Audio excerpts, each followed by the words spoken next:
What's up, ladies and dudes? What's up to their bad selves? It's this guy, Jerry Mac, here for another exciting episode of my. I guess it's a podcast. I've always podcasted for years, but I never wanted to be on camera because I don't like the way I look, even though I got this incredible mustache going on here. And plus, I said a lot of really. I mean, some people might say offensive things, and I didn't want my face associated with it. I mean, it was all just potty humor. Don't go looking, folks. You might not like what you'll find. But anyway, this week, I know I said I was going to talk about my DBS decision. I decided not to because I found something much more entertaining to talk about. And this is my buddy Isaac Hayes here. The back should have been the front, honestly. Joy. Something that's sorely lacking naturally in people with Parkinson's because we have a dopamine deficiency. Something funny happened to me this week that I thought kind of highlighted the conundrum we can get into with Parkinson's. Now this would only happen to me, but let's just go with it. I got a couple visual aids. Here we go. I'm getting out my thong again. Uzi, my whale tail, see? Pose for the camera. All right, now, for those of you with Parkinson's who've had it for a while, you know putting on your underwear can be an ordeal in the morning.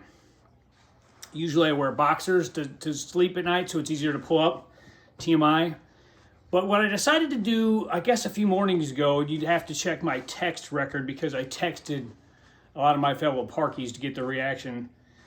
I wore a thong because I thought it would be easier to get on and off. It's a little bit easier to get on and off, but here's the problem. I got it on, and it felt kind of wonky. But I thought I'm wearing a damn thong, so of course it's going to feel wonky. Turns out I had the thing on crooked. Like it was all sideways. And I didn't find out till I went to get a shower, and I took off my thong, and I'm like, the tag was sticking off the side. I'm like, oh, no wonder it felt so bad. So what I'm getting to here is laughter, and joy. That was a Parkinson's moment that you gotta admit, folks, was pretty damn funny. It would only happen to me. In fact, most of the people that I texted about the incident were like, you're crazy, what's wrong with you? Stuff like that.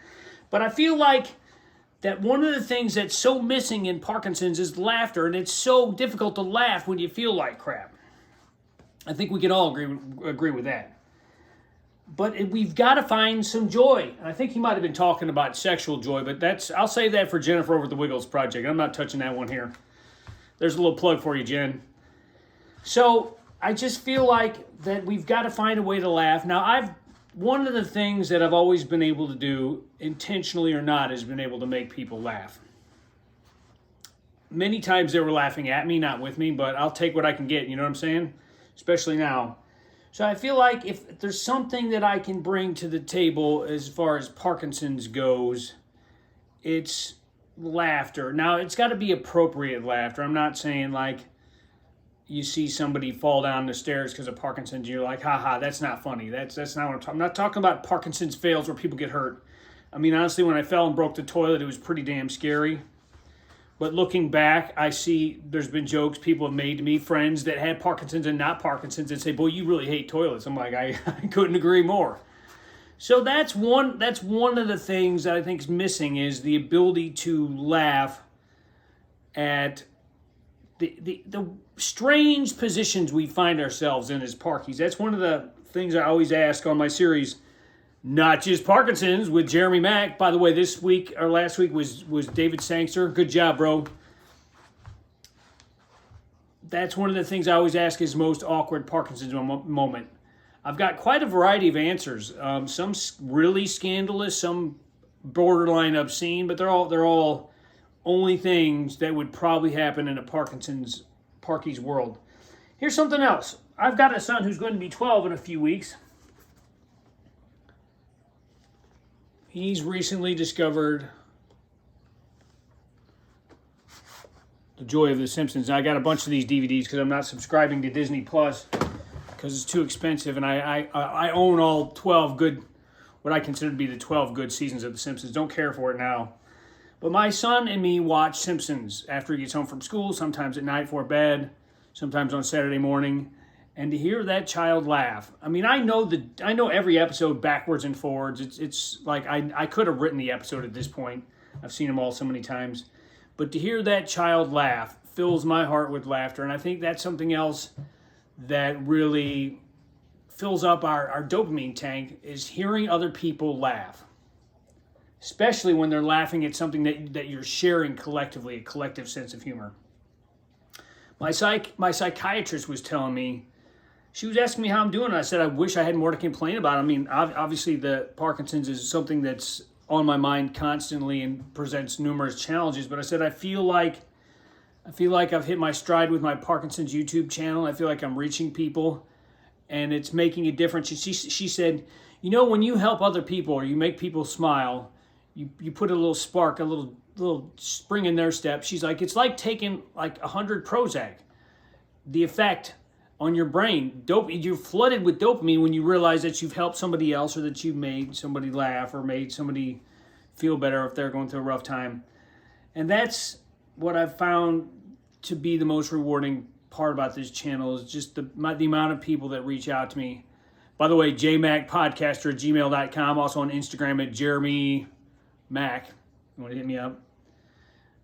The amount of people that reach out to me after a video, it's staggering to me that this little channel went from something I did as kind of a lark to help my relatives and friends understand Parkinson's, maybe if they were too embarrassed to ask about it, to now this bigger thing, this thing I never thought it would get this big. And I feel like I've only just started with this channel. But the highest compliment you can give me is that I made you laugh. I've told that to everybody I've ever met that we talked about laughing. I said, if I've ever made you laugh, that is the highest compliment that you could ever give me. So let's find a way to incorporate laughter in our daily lives. Like I said, if you're constipated and you can't get off the toilet, it's not freaking funny. If you've fallen down and can't get up, it's not funny. If you have incontinence, it's not funny. I'm not saying we make fun of or belittle or lessen our struggles. What I'm saying is find those sparks during the day. Maybe it's a TV show. Maybe you can't laugh at yourself. I always tell my friends, I'm the first one to make a Parkinson's joke. My buddy Dave was over putting in my dishwasher. Thanks, Dave. I don't know if you're watching.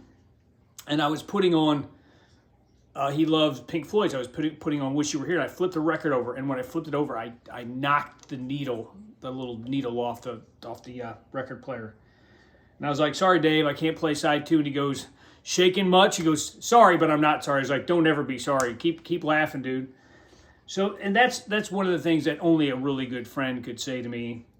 I mean, I probably wouldn't worry about anybody if they said it to me, but some people are more sensitive than that. My buddy Sam Wade, who I've got an album that's going to be coming out here eventually whenever we get around to it. He'll say, I can always tell it's you walking because you sound like a zombie, like a dyskinetic zombie. You can't even imagine that.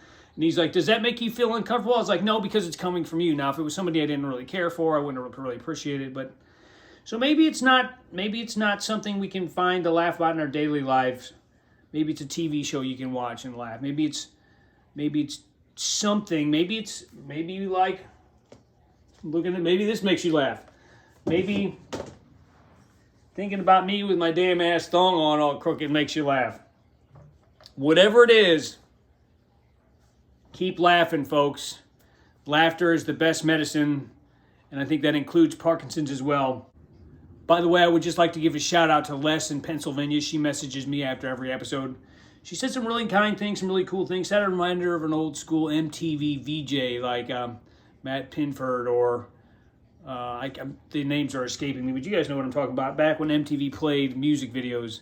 That's high praise indeed. Also, if you think you'd be entertaining, would like to come on, not just Parkinson's, shoot me an email, Jaymacpodcaster@gmail.com. That's all she wrote, folks. So until next time, peace and love from the windy city of St. Louis.